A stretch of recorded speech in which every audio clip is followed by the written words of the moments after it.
மக்களே, இப்போ நம்ம என்ன பார்க்க போகிறோம் பார்த்தீங்கன்னா, இந்தியன் ஓவர்சீஸ் பேங்கோட ஸ்டேட்மெண்ட்டை எப்படி எளிய முறையில் மொபைல்லே எடுத்துக்கலாங்கிறத பார்க்க போகிறோம். வாங்க வீடியோக்குள்ளே போகலாம். இப்போ நம்ம மொபைலை ஓப்பன் பண்ணிக்கணும். அதில் க்ரோம் இருக்கும். க்ரோம் ஓப்பன் பண்ணிக்கணும். க்ரோமில் போயிட்டு ஐஓபி நெட்டு ஸ்டேட்மெண்ட் அப்படி அடிச்சிங்கன்னா உங்களுக்கு ஓப்பன் ஆயிரும். அதில் டெபாசிட் இன்ட்ரெஸ்ட் அண்ட் டிடிஎஸ் டீட்டெயில்ஸ்ன்னு இருக்கும். அதை ஓப்பன் பண்ணிக்கங்க.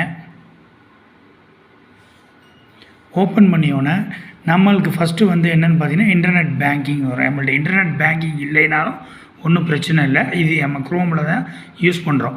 அப்படிங்கும்போது இப்படி செலக்ட் பண்ணி first, second, third, fourth download SP CDCC statement for any 6 மந்த்துன்னு இருக்கும்.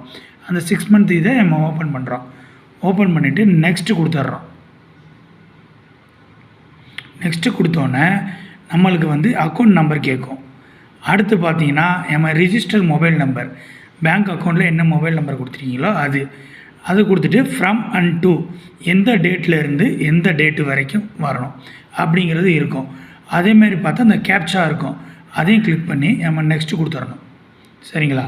நெக்ஸ்ட்டு கொடுத்தா நம்மளுக்கு ஓப்பன் ஆகிரும். பார்த்தீங்கன்னா நம்மளுக்கு இந்த மாதிரி ஒரு ஓடிபி வரும். இந்த ஓடிபியை ஃபில் பண்ணணும். நம்ம ஓடிபி நம்பர் கொடுத்தாச்சு. கொடுத்தோன்னா டவுன்லோடு வந்து பார்த்திங்கன்னா சேவ்னு வரும். நம்ம டவுன்லோட் பண்ணிக்க வேண்டியதான்.